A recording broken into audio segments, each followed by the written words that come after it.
Sustitución. Sermón predicado la mañana del domingo 19 de julio de 1857 por Charles Haddon Spurgeon en Music Hall, Royal Surrey Gardens.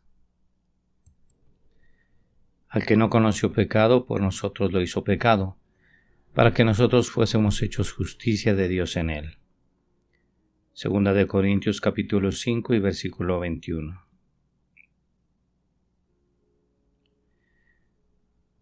Un libro es la expresión de los pensamientos del escritor.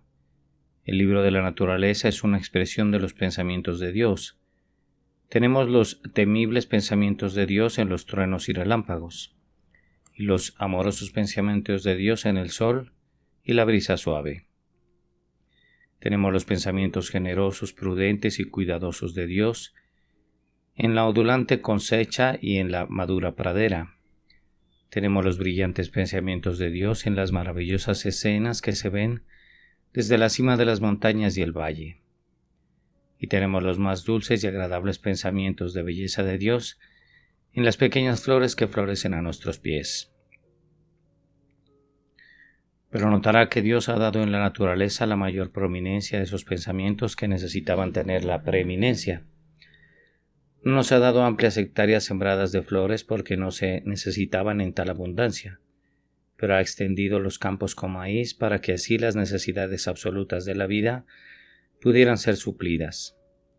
Necesitábamos la mayoría de los pensamientos de su providencia, y Él ha acelerado nuestra industria para que el cuidado providencial de Dios pueda ser leído mientras recorremos los caminos a cada lado. Ahora el libro de la gracia de Dios es como su libro de la naturaleza. Son sus pensamientos escritos. Este gran libro, la Biblia, este precioso volumen, es el corazón de Dios hecho legible. Es el oro del amor de Dios convertido en páginas de oro para que nuestros pensamientos puedan ser grabados y podamos tener el pensamiento de oro, buenos y santos sobre él. Y se darán cuenta de que, como en la naturaleza, también en la gracia, lo más necesario es lo más destacado. Veo en la palabra de Dios una rica abundancia de flores, de gloriosa elocuencia. A menudo encuentro a un profeta ordenando sus palabras como ejércitos para la fuerza y como reyes para la majestad. Pero con mucha más frecuencia leo simples declaraciones de la verdad. Veo aquí y allá un brillante pensamiento de belleza, pero encuentro campos enteros de doctrina sencilla e instructiva que es alimento para el alma. Y encuentro capítulos enteros llenos de Cristo, que es el maná divino con el que se alimenta el alma. Veo palabras estrelladas para hacer las escrituras brillantes, dulces pensamientos para hacerlas justas, grandes pensamientos para hacerlas impresionantes, tremendos pensamientos para hacerlas temibles. Pero los pensamientos necesarios, los instructivos, los salvadores, son mucho más frecuentes porque son mucho más necesarios. Aquí y allá un lecho de flores, pero amplios acres de maíz, vivo del Evangelio de la gracia de Dios. Debe disculparme entonces si me detengo con frecuencia en el tema de la salvación, pero el sábado pasado les traje una sorpresa de este trigo a la manera de la promesa de Cristo que dice: el que invoque el nombre del Señor será salvo. Y luego traté de mostrar cómo los hombres pueden ser salvos. Ahora les traigo otra sorpresa en el mismo campo, enseñándoles la gran filosofía de la salvación, el misterio oculto, el gran secreto, el maravilloso descubrimiento que el Evangelio saca a la luz, como Dios es justo y sin embargo el justificador de los impíos. Leamos el texto de nuevo y luego procedamos de inmediato a discutirlo. Tengo la intención de hacerlo hoy como lo hice el domingo pasado. Seré tan sencillo como pueda y no intentaré ni una sola palabra de elocuencia u oratoria, aunque sea capaz de hacerlo, pero vayamos por el terreno para que cada alma sencilla pueda entender, porque al que no conoció pecado por nosotros lo hizo pecado para que nosotros seamos hechos justicia de Dios en él. Fíjense en la doctrina, el uso de esta, el disfrute de ella. Primero la doctrina. Hay tres personas mencionadas aquí. El que es Dios ha hecho al que no conoció pecado, Cristo, para que sea pecado por nosotros, pecadores, para que podamos ser hechos justicia de Dios en él. Antes de que podamos entender el plan de salvación es necesario que sepamos algo sobre las tres personas y ciertamente a menos que las entendamos en alguna medida la salvación es imposible para nosotros. Aquí está primero Dios, que cada hombre sepa quién es Dios. Dios es un ser muy diferente de lo que algunos de ustedes suponen. El Dios del cielo y de la tierra, el Jehová de Abraham, de Isaac y de Jacob, creador y preservador. El Dios de las Sagradas Escrituras y el Dios de toda la gracia no es el Dios que algunos hombres se hacen y adoran. Hay hombres en esta tierra llamada cristiana que adoran a un Dios que no es más que Venus o Baco, un Dios hecho según sus propios corazones. Un Dios que no está hecho de piedra o madera, sino de sus propios pensamientos, de algo más bajo de lo que los paganos intentaron hacer un Dios. El Dios de la Escritura tiene tres grandes atributos y los tres están implícitos en el texto. El Dios de la Escritura es un Dios soberano, es decir, es un Dios que tiene la autoridad y poder absolutos para hacer exactamente lo que le plazca. Sobre la cabeza de Dios no hay ley, sobre su brazo no hay necesidad. Él no conoce ninguna regla sino su propia libre y poderosa voluntad. Y aunque no puede ser injusto y no puede hacer nada más que el bien, sin embargo es su naturaleza absolutamente libre. La bondad es la libertad de la naturaleza de Dios. Dios no debe ser controlado por la voluntad del hombre, ni por los deseos del hombre, ni por el destino en el que creen los supersticiosos. Es un Dios que hace lo que quiere en los ejércitos del cielo y en este mundo inferior. También es un Dios que no da cuenta de sus asuntos. Él hace a sus criaturas lo que elige para hacerlas y hace con ellas lo que quiere. Y si alguno de ellos se resiente de sus actos, les dice: «Mas antes, oh hombre, ¿quién eres tú para que alterques con Dios? Dirá el vaso de barro al que lo formó: ¿y por qué me has hecho así? ¿O no tiene potestad el alfarero sobre el barro para hacer de la misma masa un vaso para honra y otro para deshonra? Dios es bueno, pero Dios es soberano, absoluto, conocedor. No hay nada ni nadie que pueda controlarlo. La monarquía de este mundo no es una monarquía constitucional e ilimitada. No es tiránico, pero está absolutamente en manos de un Dios omnisciente. Pero fíjese, no está en manos de nadie más que de Él. Ni querubines ni serafines pueden ayudar a Dios en la dispensación de su gobierno. No se sienta en un trono precario ni pide permiso para estar. Es el Dios de la predestinación, el Dios en cuya absoluta voluntad gira la bisagra del destino. Atado a su trono un volumen yace, con todos los destinos de los hombres, con la forma y el tamaño de cada ángel. Dibujado por la eterna pluma, su providencia despliega el libro y hace brillar sus consejos. Cada hoja que se abre y cada trazo cumple un profundo designio. Este es el Dios de la Biblia, este es el Dios que adoramos, no es un Dios débil y cobarde, que está controlado por la voluntad de los hombres, que no puede dirigir el barco de la providencia, sino un Dios inalterable, infinito, infalible. Este es el Dios que adoramos, un Dios tan infinitamente superior a sus criaturas, como el más alto pensamiento que puede volar y más alto aún que eso. Pero de nuevo, el Dios que se menciona aquí es un Dios de justicia infinita. Que es un Dios soberano lo pruebo por las palabras que ha hecho que Cristo sea pecado. No podría haberlo hecho si no hubiera sido soberano. Que es un Dios justo, deduzco de mi texto que el camino de la salvación es un gran plan de justicia satisfactoria. Y ahora declaramos que el Dios de las Sagradas Escrituras es un Dios de justicia inflexible. No es el Dios que algunos de ustedes adoran. Adoran a un Dios que hace guiños a los grandes pecados. Creen en un Dios que llama a sus crímenes pecadillos y pequeñas faltas. Algunos de ustedes adoran a un Dios que no castiga el pecado. Es tan débilmente misericordioso y tan despiadadamente débil que pasa por alto la transgresión y la iniquidad, y nunca promulga un castigo. Creen en un Dios que, si el hombre peca, no exige castigo por su ofensa. ¿Creen que unas cuantas buenas obras tuyas lo apaciguarán?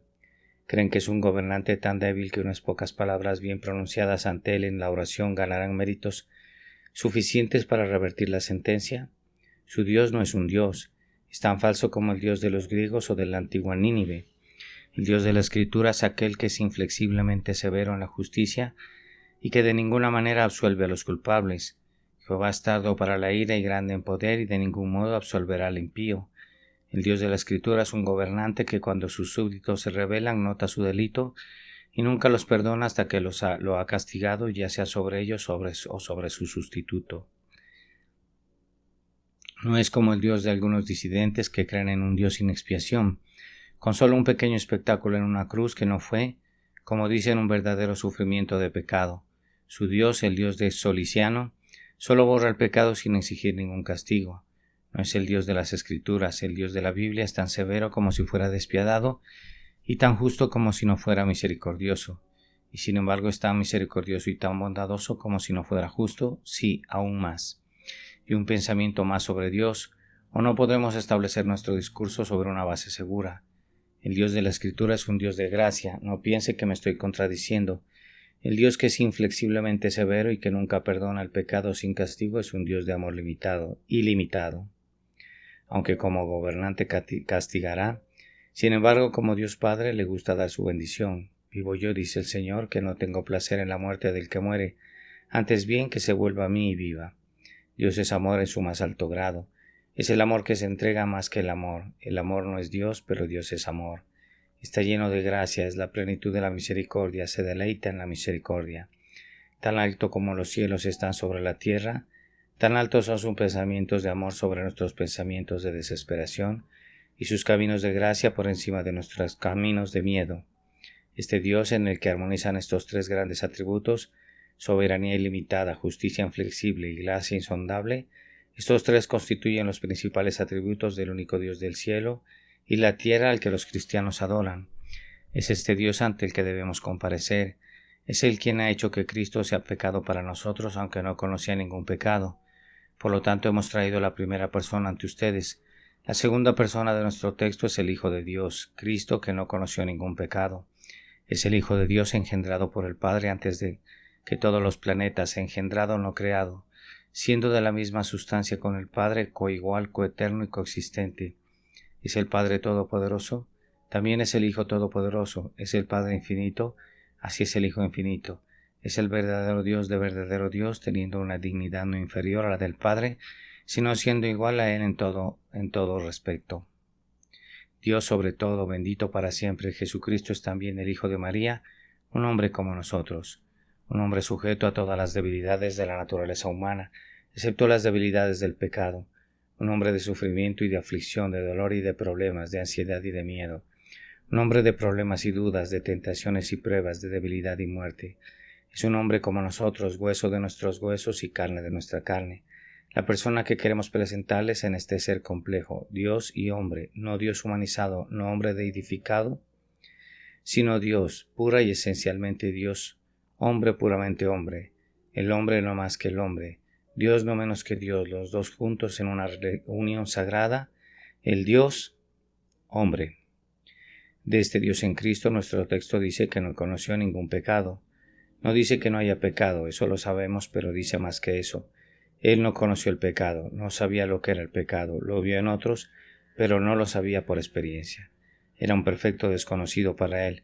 No se dice simplemente que no tomó el pecado en su corazón, sino que él no lo conocía, no le era familiar, era el conocido del dolor, pero él no estaba familiarizado con el pecado, no conoció ningún tipo de pecado, ningún pecado de pensamiento, ningún pecado de nacimiento, ninguna transgresión original, ninguna transgresión real. Cristo nunca cometió ningún pecado de labios o de manos, era puro, perfecto, sin mancha. Como su propia divinidad sin mancha o defecto, ni cosa semejante, esta persona llena de gracia es la que se menciona en el texto. Era una persona totalmente incapaz de cometer cualquier cosa que estuviera mal. Últimamente se ha afirmado por algunos con poco juicio que Cristo era capaz de pecar. Creo que fue Eudard Irving quien inició la idea de que si Cristo no era capaz de pecar, no podía ser capaz de tener virtudes, porque, dicen, si un hombre debe ser necesariamente bueno, no hay virtud en su bondad. Fuera con sus ridículas tonterías, ¿no es Dios necesariamente bueno? ¿Y quién se atreve a negar que Dios es virtuoso? ¿No son los espíritus glorificados del cielo necesariamente puros? ¿Y no son santos por esa misma necesidad?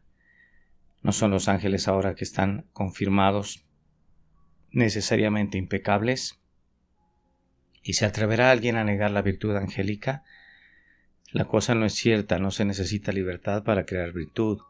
La libertad y la virtud generalmente van juntas, pero la necesidad y la virtud son tan hermanos como la libertad y la virtud.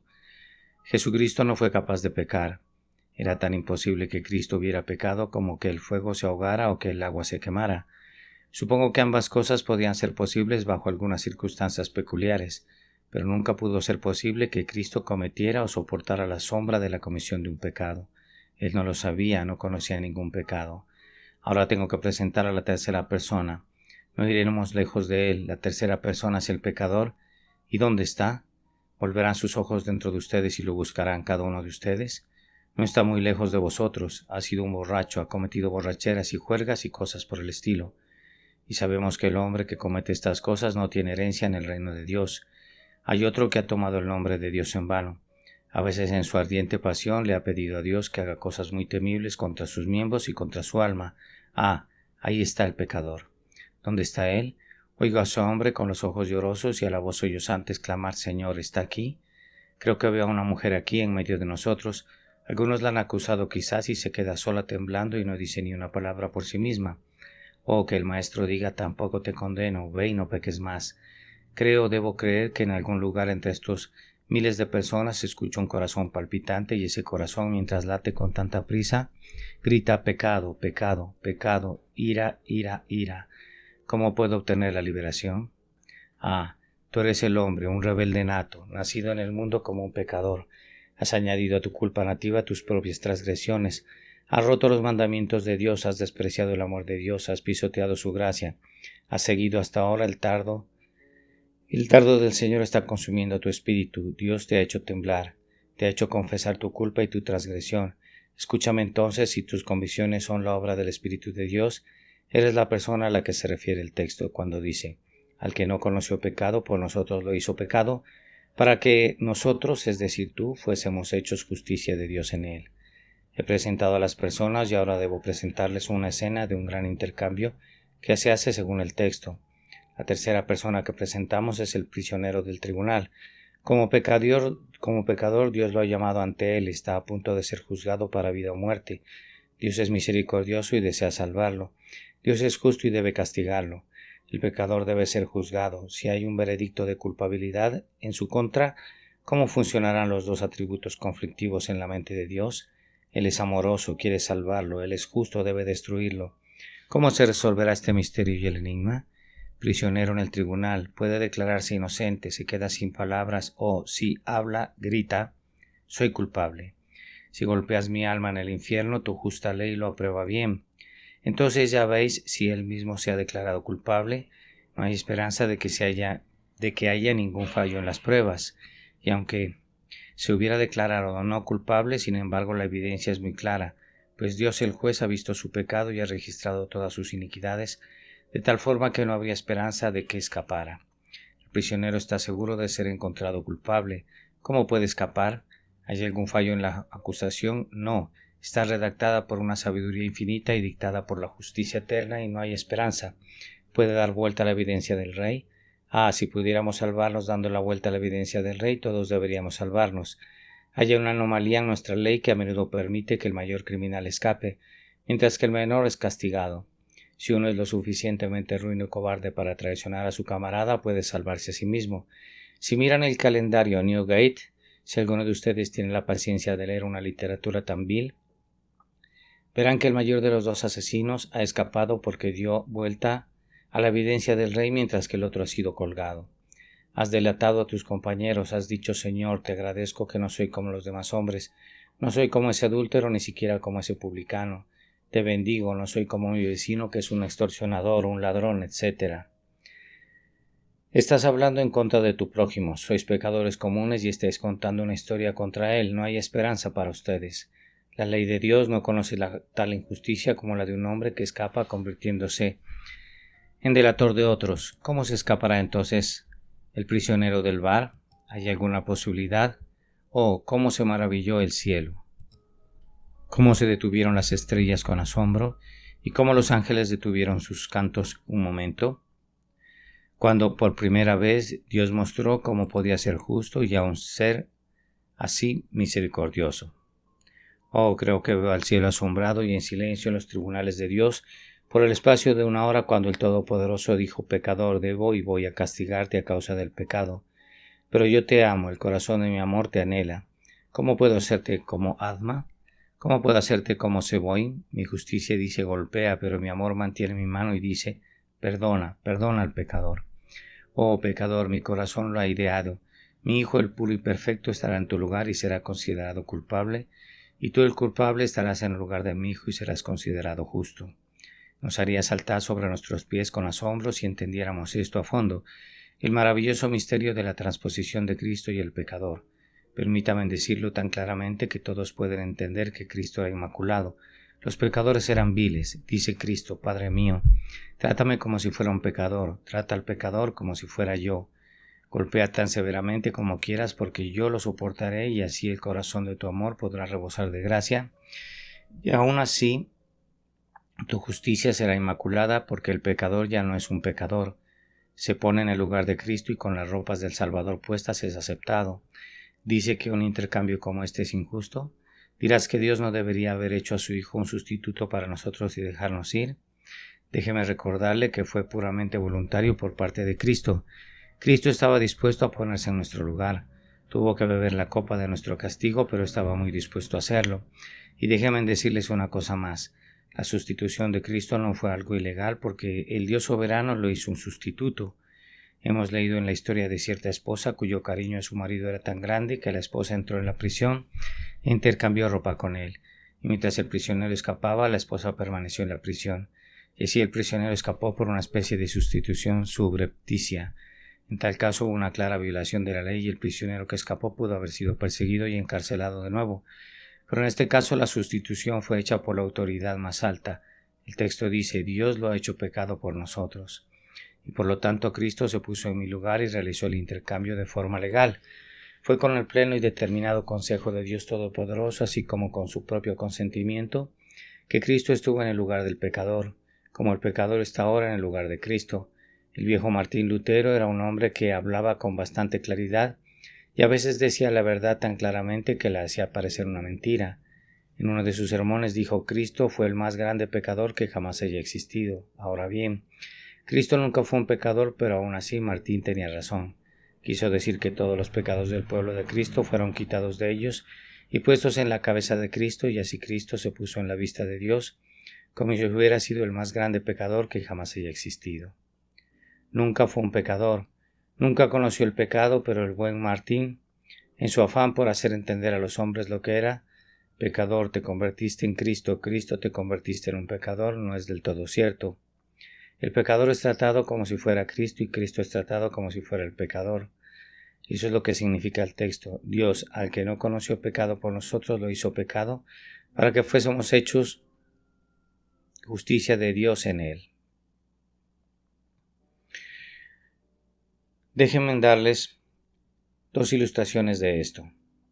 La primera será tomada del Antiguo Testamento. En la antigüedad los hombres se presentaban ante Dios con el pecado. Dios proveyó un sacrificio que debía ser el representante de Cristo, ya que el sacrificio moría en lugar del pecador. La ley decía: el que peca morirá. Cuando los hombres cometían pecados, llevaban un buey o una oveja ante el altar, ponían su mano en la cabeza del buey y reconocían su culpa. Y por ese acto su culpa era típicamente quitada de ellos mismos hacia el buey. Entonces el pobre buey no había hecho nada malo, era sacrificado y ofrecido como ofrenda por el pecado. Eso es lo que todo pecador debe hacer con Cristo. Si quiere ser salvado, un pecador por la fe viene y pone su mano en la cabeza de Cristo y confiesa todo su pecado. Su pecado ya no es suyo, está en Cristo. Cristo cuelga del madero, lleva la cruz y soporta la vergüenza, y así el pecado se va y es arrojado a las profundidades del mar. Toma otra ilustración. Leemos en el Nuevo Testamento que la Iglesia, es decir, el pueblo de Dios, es la novia de Cristo.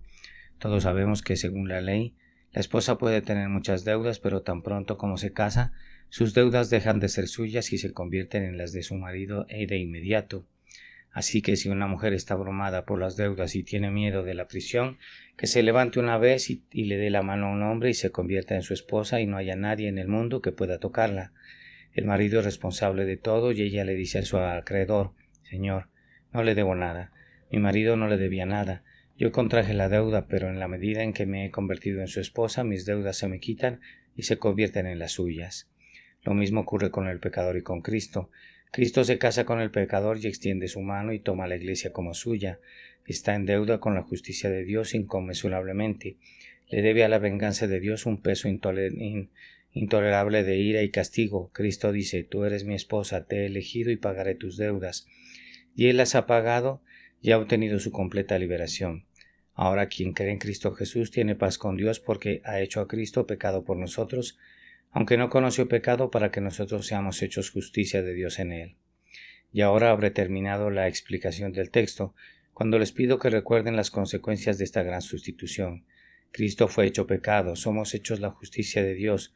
Fue en el pasado mucho más atrás de lo que la memoria de los ángeles puede alcanzar. Fue en el oscuro pasado antes de que los querubines o serafines hubieran agitado el éter no navegable, cuando todavía los mundos no eran y la creación no tenía nombre, que Dios previó el pecado del hombre y planeó su redención. Se formó una alianza eterna entre el Padre y el Hijo, en la que el Hijo estipuló sufrir por sus elegidos y el Padre por su parte hizo un pacto para justificarlos a través del Hijo. Oh maravilloso pacto, tú eres la fuente de todas las corrientes de amor expiatorio. La eternidad transcurrió, el tiempo llegó y con él pronto llegó la caída y luego, cuando muchos años habían transcurrido a su alrededor, la plenitud del templo llegó y Jesús se preparó para cumplir su solemne compromiso. Vino al mundo y se hizo hombre. A partir de ese momento, cuando se hizo hombre, nota el cambio que opera en él. Antes había sido completamente feliz. Nunca había sido miserable, nunca había estado triste, pero ahora, como los efectos de ese terrible pacto que había hecho con Dios, su Padre comienza a derramar su ira sobre él. ¿Qué? ¿Dices que Dios realmente considera a su Hijo como un pecador? Sí, lo hace. Su Hijo aceptó ser el sustituto para ponerse en el lugar del pecador. Dios comienza con él en su nacimiento. Lo pone en un pesebre. Si lo hubiera considerado un hombre perfecto, le habría dado un trono, pero al considerarlo un pecador, lo somete al dolor y la pobreza de principio a fin. Y ahora véanlo crecer hasta la adultez. Míralo, las penas le persiguen, las tristezas le siguen. Alto, las penas lo persiguen. Deténganse en penas, porque ¿qué siguen al perfecto? ¿Por qué persigues al Inmaculado? Justicia, ¿por qué no ahuyentas a estas penas? El puro debe ser pacífico y el Inmaculado debe ser feliz. La respuesta viene, este hombre es puro en sí mismo, pero se ha hecho impuro al tomar el pecado de su pueblo, se le imputa la culpa y la misma imputación de la culpa trae consigo la pena con toda su realidad. Por fin veo que la muerte viene con más que sus horrores habituales. Veo el sombrío esqueleto con su dardo bien afilado. Veo detrás de él el infierno, veo al sombrío príncipe de las tinieblas y a todos los vengadores levantándose de su lugar de tormento. Los veo a todos ellos acosando al Salvador. Observo su terrible guerra contra él en el jardín. Lo veo mientras yace revolcándose en su sangre en un temible y fallecimiento de alma. Lo veo como en el dolor y la pena. Camina hacia el tribunal de Pilatos. Lo veo burlado y escupido. Lo veo atormentado, maltratado y blasfemado. Lo veo clavado en la cruz. Veo que las burlas continúan y que la vergüenza no disminuye. Lo veo gritar por el agua y lo oigo quejarse del abandono de Dios. Estoy asombrado. ¿Puede ser justo que un ser perfecto sufra así? Oh Dios, ¿dónde estás para permitir la opresión de los inocentes? ¿Has dejado de ser el Rey de la justicia? ¿O por qué no proteges al perfecto? La respuesta viene, estad quietos, es perfecto en sí mismo, pero ahora es el pecador, está en el lugar del pecador. La culpa del pecador recae sobre él y por lo tanto es correcto, es justo, es lo que él mismo ha acordado, que sea castigado como si fuera un pecador, que sea mal visto, que muera y que descienda al Hades sin bendición, sin comodidad, sin ayuda, sin honor y sin propiedad. Este fue uno de los efectos del gran cambio que Cristo hizo. Y ahora toma el otro lado de la pregunta y ya habré terminado con la explicación. ¿Cuál fue el efecto sobre nosotros? ¿Veis a ese pecador que se sumerge en la lujuria, contaminando sus vestidos con todos los pecados que en la carne ha cometido? ¿Lo oyes maldecir a Dios? ¿Lo ves rompiendo todas las ordenanzas que Dios ha hecho sagradas? Pero la veis dentro de poco seguir su camino hacia el cielo, ha renunciado a estos pecados, se ha convertido y los ha abandonado. Va camino del cielo. Justicia, ¿estás dormida? Ese hombre ha roto tu ley, ¿va a ir al cielo? Escuchen cómo los demonios salen de la fosa y gritan, ese hombre merece estar condenado. Puede que ya no sea lo que era, pero sus pecados pasados deben ser vengados. Y sin embargo allí va salvo en su camino al cielo y lo veo mirando hacia atrás a todos los demonios que lo acusan. Él grita, ¿quién puede acusar de algo a los elegidos de Dios? Y cuando uno pensaría que todo el infierno se levantaría en armas y acusaría, el tirano se queda quieto y los demonios no tienen nada que decir. Y lo veo volviendo su rostro hacia el cielo, hacia el trono de Dios, y lo escucho llorar. ¿Quién es el que condena? Como con un rostro sin rubor desafía al juez. Oh justicia, ¿dónde estás? Este hombre ha sido un pecador, un rebelde. ¿Por qué no golpearlo hasta el polvo por su impertinente presunción al desafiar así la justicia de Dios? No dice la justicia, ha sido un pecador, pero no lo miro ahora bajo esa luz. He castigado a Cristo en vez de a él. Ese pecador no es un pecador ahora, es perfecto. ¿Qué? ¿Perfecto? Perfecto porque Cristo era perfecto y lo miro como si fuera Cristo, aunque en sí mismo es tan negro como las puertas de Kedar. Lo considero justo como las cortinas de Salomón. Hice a Cristo el pecador y lo castigué. Hice a Cristo el pecador y lo magnifiqué y exalté. Y pondré una corona de oro puro sobre su cabeza y poco a poco le daré un lugar entre los santificados, donde arpa en mano alabará para siempre el nombre del Señor. Este es el gran resultado para los pecadores del gran intercambio, porque Él lo ha hecho pecado por nosotros, que no conocimos ningún pecado, para que nosotros seamos hechos justicia de Dios en Él. Ahora tengo que llegar al final a mi segundo punto, sobre el cual seré breve pero laborioso. ¿Cuál es el uso de esta doctrina?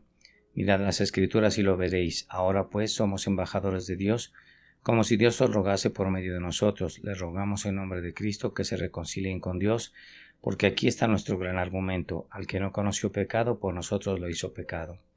Hermanos y hermanas, estoy a punto de hablar con ustedes, estoy a punto de rogaros y exhortaros que el Espíritu de Dios me ayude a hacerlo con toda la seriedad que me corresponde.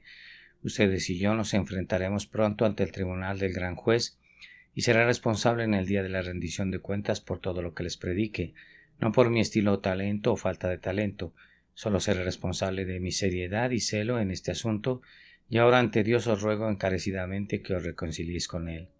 Tú estás por naturaleza en enemistad con Dios, lo odias, lo descuidas, tu enemistad se hace muestra de varias maneras. Os ruego que os reconciliéis con Dios, os ruego que os reconciliéis porque sería algo temible morir con Dios por vuestro enemigo. ¿Quién de nosotros puede vivir con fuego devorador?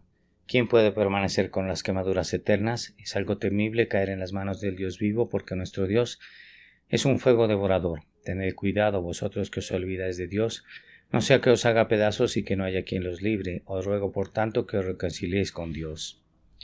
Por otro lado, podría usar otro argumento. Y recordaros que los que se reconcilian con Dios son por ello probados como los herederos del reino de los cielos. Hay coronas para los amigos de Dios, hay arpas para los que le aman, hay una mansión preparada para todos los que le buscan. Por lo tanto, si quieren ser bendecidos por toda la eternidad, reconcíliense con Dios. Pero no insistiré en eso, insistiré en la razón de mi texto. Te suplico, mi oyente, que te reconcilies con Dios, porque si te arrepientes es una prueba de que Cristo ha tomado tu lugar. Oh, si este argumento no te derrite, no hay nadie en el cielo o en la tierra que pueda hacerlo. Si tu corazón no se derrite ante un argumento como este, entonces es más duro que la muela de abajo. Seguramente tienes un alma de piedra y un corazón de bronce, si no te reconcilias con Dios, que ha escrito esto para animarte. Os ruego que os reconciliéis con Dios, porque en esto hay una prueba de que Dios os ama. ¿Crees que Dios es un Dios de ira? ¿Habría dado a su propio Hijo para ser castigado si te hubiera odiado? Pecador. Si Dios tuviera algo más que pensamientos de amor hacia ti, te pregunto, ¿habría entregado a su Hijo para colgarlo en la cruz? No pienses que mi Dios es un tirano, no pienses que es un Dios iracundo, desprovisto de misericordia. Su Hijo arrancado de su seno y entregado a la muerte es la mejor prueba de su amor. Oh pecador, no necesito culparte si odias a tu enemigo, pero debo culparte y llamarte loco si odias a tu amigo. Oh, no debo sorprenderme si no te reconciliaras con alguien que no se reconciliaría contigo, pero ¿cómo no te reconciliarás por naturaleza con el Dios que dio a su propio Hijo para morir? Debo maravillarme de la estupidez en la que tu naturaleza malvada te ha sumido. Dios es amor, ¿no te reconciliarás con el amor? Dios es la gracia, ¿no te reconciliarás con la gracia? Oh, eres un rebelde del más oscuro tinte si aún no te reconcilias. Recuerda también, oh pecador, que el camino está abierto para tu reconciliación. No necesitas ser castigado, no lo serás. Si sabes que eres un pecador por la enseñanza del Espíritu, Dios no os castigará para mantener su justicia. Esa justicia es suficientemente mantenida por el castigo de Cristo. Él dice: reconciliaos. El niño huye de su padre cuando ha pecado porque teme que su padre lo castigue, pero cuando su padre quema la vara y con una cara sonriente dice: niño, ven aquí, seguramente debe ser un niño sin el amor, si no corriera a los brazos de tal padre.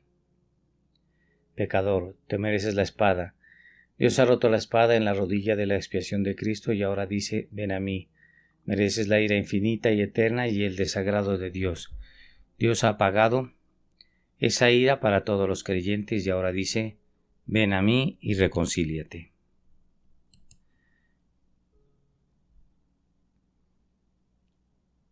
¿Me dices que no eres un pecador? ¿No te estaba predicando? ¿Me dices que nunca te has rebelado contra Dios? Le advierto que no pueda descubrir sus propios pecados, Dios los descubrirá. Dices, no necesito reconciliación excepto la que yo mismo puedo hacer. Te advierto que si rechazas a Cristo, rechazas tu única esperanza porque todo lo que puedes hacer es menos que nada y vanidad. No te estaba predicando cuando dije reconcíliate. Te estaba predicando a ti, pobre conciencia afligida. Te estaba predicando a ti que has sido un gran pecador y transgresor. A ti que sientes tu culpa. A ti adúltero temblando ahora bajo el látigo de la condena. A ti blasfemo temblando ahora de pies a cabeza te predico a ti, ladrón, cuyo ojo está ahora lleno de lágrimas de penitencia.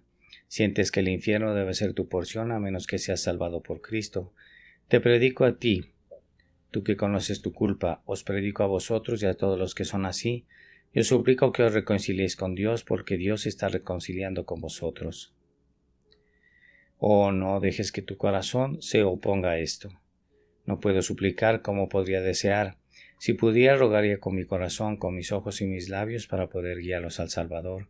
No tienes que criticarme y llamar a esto un estilo de predicación arminiana. No me importa su opinión, este estilo es bíblico. Como si Dios os rogase por nosotros, os rogamos en lugar de Cristo. Reconciliaos con Dios. Pobre pecador con el corazón roto, Dios te está predicando esta mañana y te pide que te reconcilies como si estuviera aquí mismo en su propia persona. Y aunque soy un hombre mezquino y enclenque por quien Él habla ahora tanto como si fuera por la voz de los ángeles, reconciliaos con Dios. Ven, amigo, no apartes de mí tus ojos y tu cabeza, pero dame tu mano y préstame tu corazón mientras lloro sobre tu mano y lloro sobre tu corazón, y te suplico que no desprecies tu propia misericordia, que no seas un suicida para tu propia alma, que no te condenes a ti mismo, ahora que Dios te ha despertado para que sientas que eres un enemigo, te suplico que seas su amigo. Recuerda, si ahora estás condenado por el pecado, no hay castigo para ti. Mi Maestro Jesucristo fue castigado en tu lugar. ¿Creerás esto? ¿Confiarás en ello y así estarás en paz con Dios? Si dices no, entonces quiero que sepas que has dejado de lado tu propia misericordia. Si dices no necesito reconciliación, has desechado la única esperanza que puedes tener. Hazlo a tu propio riesgo. Me lavo las manos de tu sangre, pero, si sabes que necesitas un Salvador, si quieres escapar del infierno, si quieres caminar entre los santificados, yo de nuevo, en el nombre de aquel que te condenará en el último día, si rechazas esta invitación, te imploro que te reconcilies con Dios. Soy su embajador. Cuando haya terminado este sermón, volveré a la corte. Pecador, ¿qué debo decir de ti? Debo regresar y decirle a mi maestro que pretende ser su enemigo para siempre. Debo volver y decirle, me oyeron pero no miraron. Dijeron en sus corazones, nos iremos a nuestros pecados y a nuestras locuras y no serviremos a tu Dios ni le temeremos. ¿Debo darle un mensaje como ese? ¿Debo ser impulsado a volver a su palacio con una historia tan temible? Te ruego que no me envíes de vuelta, no sea que la ira de mi maestro se encienda y diga a aquellos que despreciaron mi descanso, prometido no tendrán ninguna porción allí.